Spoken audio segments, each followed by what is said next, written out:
Bienvenue dans Sequoia, le journal du développement durable.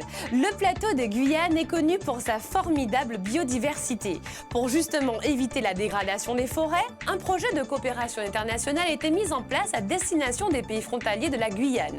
Le Suriname, le Guyana et l'État brésilien de l'Amapá en sont les bénéficiaires.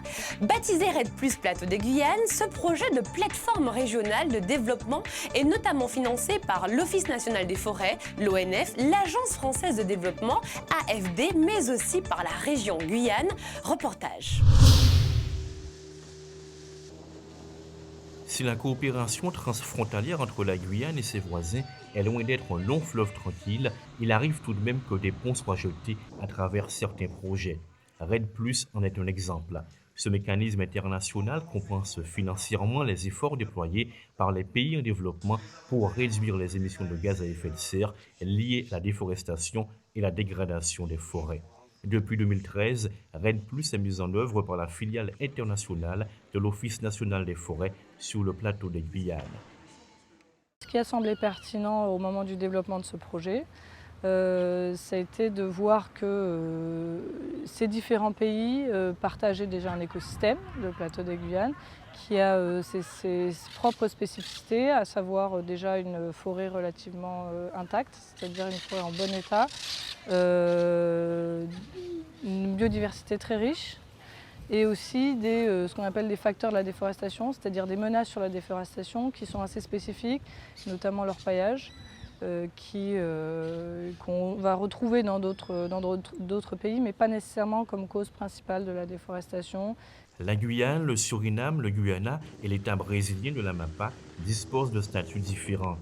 Mais ils partagent en commun un territoire majoritairement forestier, une biodiversité exceptionnelle marquée par une très faible déforestation et un imposant patrimoine culturel. Le rôle à jouer des uns des autres n'est pas le même, compte tenu du statut administratif différent des pays. Ils ont certainement leur rôle à jouer, mais pour l'instant, ils sont un peu les laissés pour compte parce que dans le cadre du mécanisme REDD+, pour compenser les efforts de réduction de la déforestation, il faut déjà qu'il y ait de la déforestation à réduire. Or là, on est dans des cas de figure où il y a historiquement peu de déforestation, mais il y a un gros risque d'augmentation de cette déforestation du fait du contexte de forte croissance démographique, du contexte de développement économique.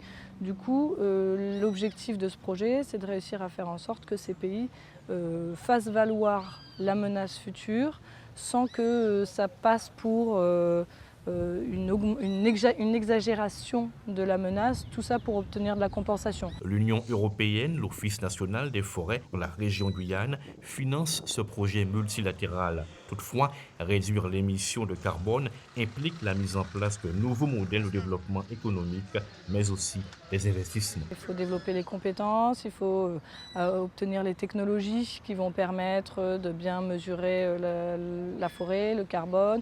Il faut faire de la recherche parfois, donc je dirais que le principal frein, ça va être un frein financier parce qu'il faut aussi, ça veut aussi dire harmoniser un petit peu l'aménagement du territoire pour être certain qu'on va aller vers des impacts raisonnés de développement urbain, par exemple de développement agricole, et qui vont éviter qu'il y ait trop de déforestation.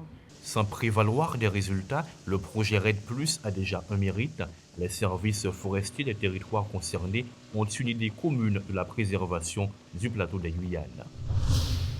Merci de nous avoir suivis. Ainsi s'achève Sequoia, le journal du développement durable. Et n'oubliez pas, la planète est notre île, protégeons-la.